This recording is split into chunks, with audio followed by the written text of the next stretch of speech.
Were you a diehard Luka fan when he was with the Mavs? Yeah, of course. Are you still a diehard Luka fan? Of course not.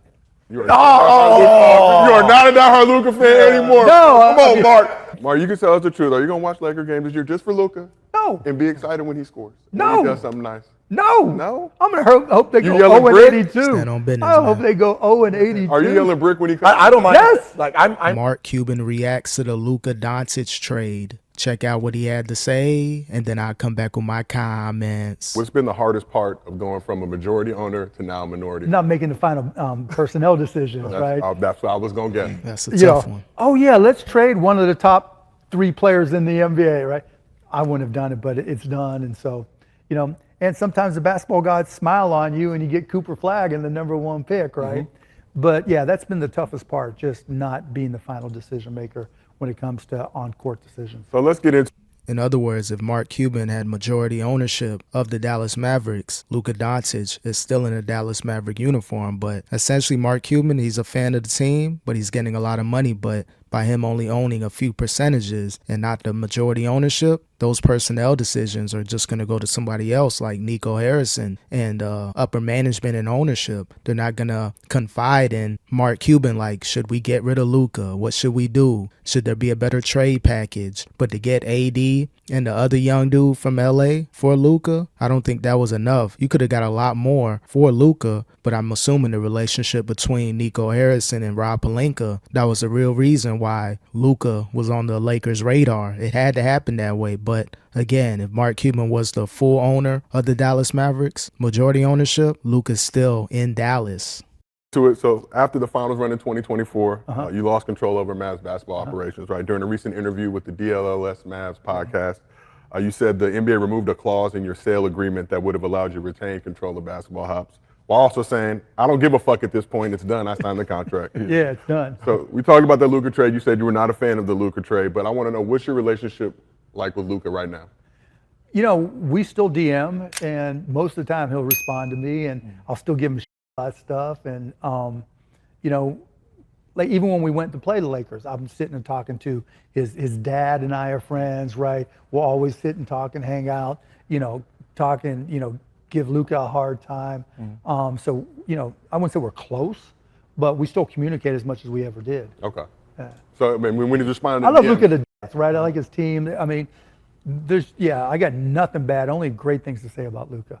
So when he responds to DM, is it words, is it like the janky heart? I hate when people just give me the heart. No, it's not just the heart. Luka's not like the just the heart type guy, okay, right? Just making sure. Yeah. So essentially, if things don't work out in LA with Luka and he still keeps a good rapport with Mark Cuban, could there be a red carpet for Luka to return back to Dallas? I do believe he can end his career in Dallas, but the remainder of Luka's prime, let's say in his early 30s, 31, 32, nothing going on in LA, not winning a championship. Maybe the team is frustrated with Luka. Let's say he adds the weight back on and he's just not really him out there. Could the Dallas Mavericks be in play to get Luka back? What's going to happen with the development of Cooper Flagg? Is he going to be that type of player that the media thinks he's going to be? Kyrie and AD, who knows, 5-6 years from now, where are they going to be? Are they still going to be in the NBA? Are they going to be on the Dallas Mavericks? It's pretty much going to be Cooper Flagg and everybody else. That could be the red carpet for Luka Dončić to return to the Dallas Mavericks. Yeah, I knew that was hard. I mean, it seemed like when we got him, I seemed like that was a real shock. Like, a lot of people don't get shocked, and I was like, the way he's. Yeah. Well, you've been there, right? And you've been around guys. Hard. It's just like Nash, right? That was motivation for Steve to prove. And now look at Luka. He's just going to be tearing it up.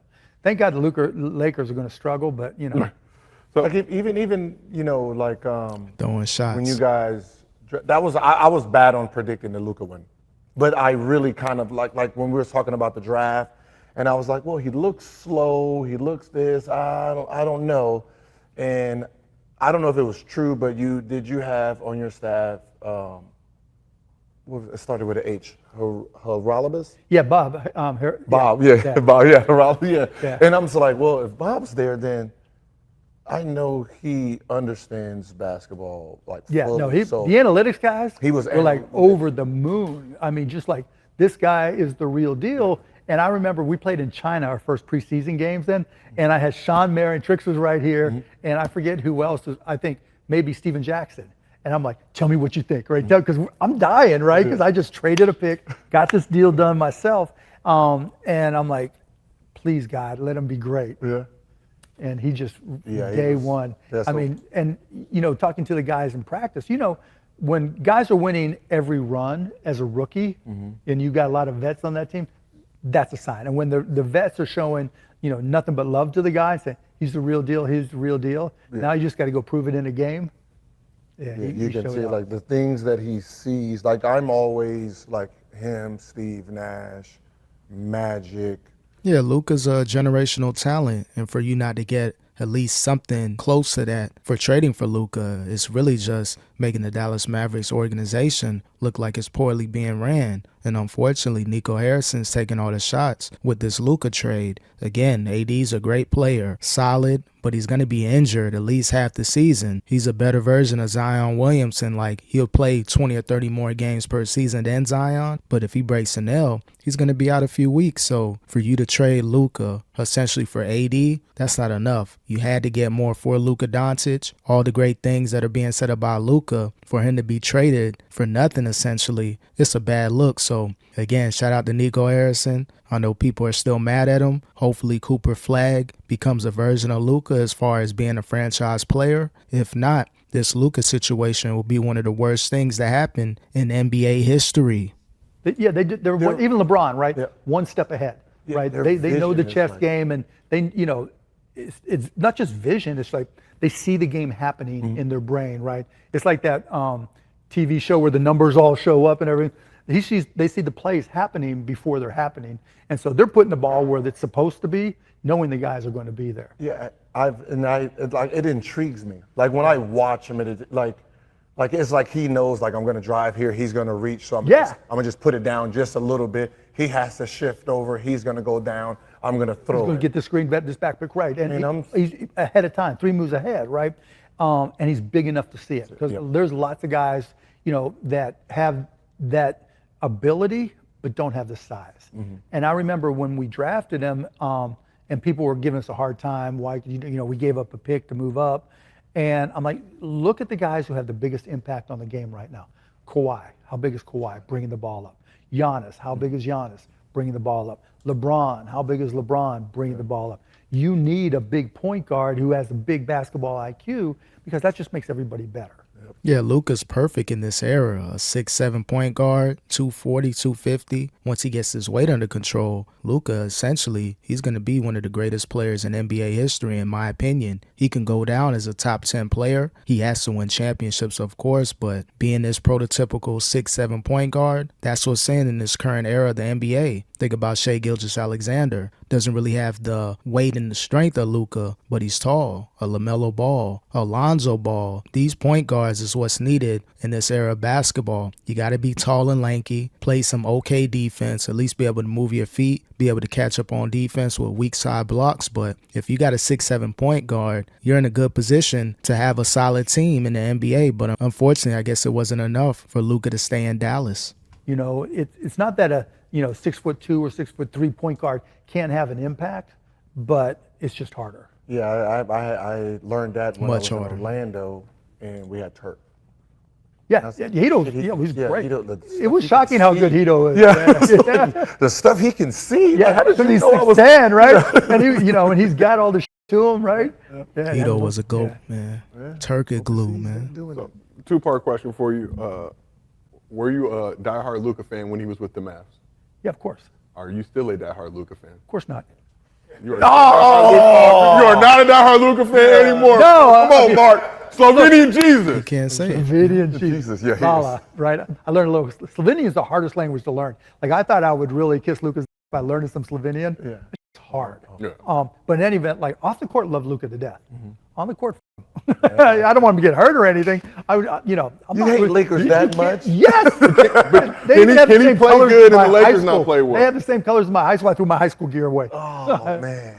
Yeah, what do you expect Mark Cuban to say? He can say some decent things about him in his time in Dallas, but as of right now, he's the enemy. He's the op. Best of luck to him. Don't get injured, but I hope you do bad with the Lakers. And based off the way that the Lakers are looking now, Mark Cuban wishes may come true. You got a 41-year-old LeBron James coming soon. You got a team to where what's going to happen with Austin Reeves, who's going to be that definitive third option next to Luka and LeBron. Is it going to be Austin Reeves? Is Austin Reeves going to be in a trade package? Is LeBron James going to be traded to the Warriors or some other team? So the Lakers, they're still up in limbo, like what's really going to happen? So right now, you pretty much got Luka, a questionable LeBron. Are they going to pay Austin Reeves? There's a lot of decision making that has to happen with the Lakers. So even though Mark Cuban, overall he's cool with Luka, but the Lakers, they're going to struggle this year if they don't make a huge trade.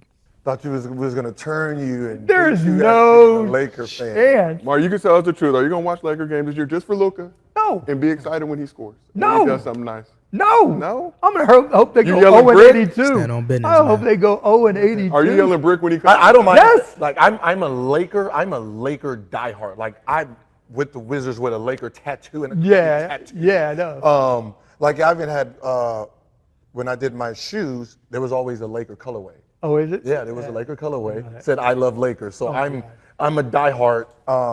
So when we got Luka, my Euro stance changed. He did flip. Yeah, I flipped like soon as I heard like Luka. Damn. What did I say about Euros? I'm lying. I got one now. Love him, yeah.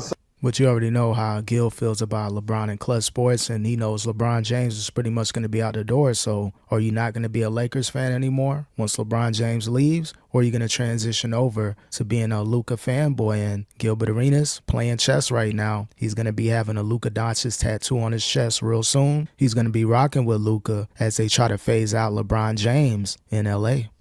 So like I love Luka to death. He's a great guy. So my favorite We two respect players, you standing my on favorite business. two players Stay on all that time side. was We got it. Penny Great guy, Hardaway. but can't pay him. It was so Penny, then Kobe, and now it's Luka.